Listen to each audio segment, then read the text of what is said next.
शिवरात्रि भगवान शंकर का वह स्वरूप है जिस पर फाल्गुन कृष्ण पक्ष चतुर्दशी पर भगवान शिव का प्राकट्य हुआ था। जब ब्रह्मा और विष्णु जी का आपस में इस बात पर निर्णय पर कि भाई कौन बड़ा है युद्ध हुआ, तो उस परस्पर युद्ध में स्थिति आ गई कि ब्रह्मा जी महाराज ने ब्रह्मास्त्र और नारायण ने जो है नारायण अस्त्र का प्रयोग करने के लिए तैयार हो गए, तत्पर हो गए, उद्यत हो गए।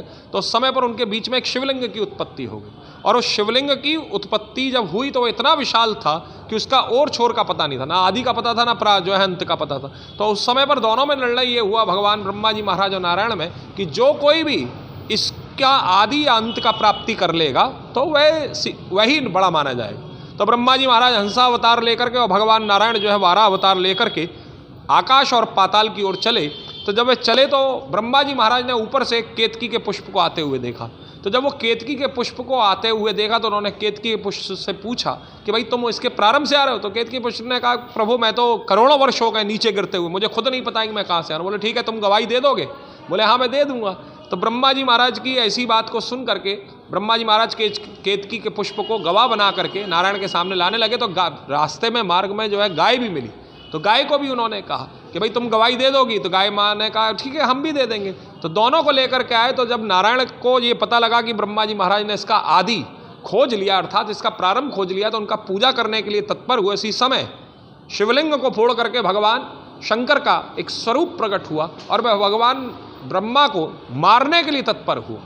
और जिस समय वह प्रकट हुए थे फोड़ करके शिवलिंग को, उस समय फाल्गुन कृष्ण पक्ष शिव चतुर्दशी के रूप में मनाई जाती, अर्थात निर्गुण निराकार से सगुण साकार की उपासना का पर्याय है, प्रत्यक्ष है ये शिवरात्रि। शिव अर्थात निर्गुण निराकार स्वरूप, शिव शब्द अपने आप में निर्गुण निराकार स्वरूप है, इसीलिए हम लोग शिवलिंग कहते हैं, शंकर लिंग नहीं कहते। शिवलिंग अर्थात जिसका कोई आकार नहीं है, जिसका कोई भाव नहीं है, जिसकी कोई आकृति नहीं है, जिसकी कोई मूर्ति नहीं है, लेकिन वह निर्गुण निराकार स्वरूप से सगुण साकार स्वरूप की प्राप्ति का ही नाम शिवरात्रि है। देखिए आगरा भगवान शंकर की वस्तुतः एक शिव नगरी है, और इस बात का पता हम केवल इस बात से नहीं लगा सकते कि चार दिशाओं में चार महादेव हैं। ये चार महादेव जो है हमारी चार दिशाओं के बिल्कुल अंतिम छोर पर थे। अब तो खैर आगरा काफ़ी बढ़ गया है, लेकिन इसके साथ में भगवान शंकर की नगरी है। इस बात का कैसे पता लगा कि सबसे प्रमुख बात है कि शंकर के जो गण हैं, जिनको हम कोतवाल के स्वरूप में भैरव जानते हैं, वही भी यहाँ विराजमान है। तो जैसे चार दिशाओं में चार महादेव, ऐसे ही चार भैरव, मध्य में बाबा मनकामेश्वर नाथ जी के दरबार में बटुक भैरव, तो चार भैरव भी यहाँ पर विराजमान और विद्यमान है। तो इस कारण से भगवान शंकर की ये शिव नगरी के रूप में यहाँ पर इसको ये कहा जा सकता है कि भगवान शंकर की ही नगरी है आगरा में। शिवरात्रि पर हमारे यहाँ पर चार पहर मुख्य माने जाते हैं। चार पहर की चार पूजाएं होती हैं और चारों पूजाओं का क्रम अलग अलग रहता है। अनुष्ठान की पद्धति से वैसे तो भगवान शंकर का बड़ा सुंदर सा भाव है कि जल के चढ़ाए जमलोक से उबार दे, चावल चढ़ाए सुरलोक ये देते हैं, बड़ा सुंदर सा भाव है।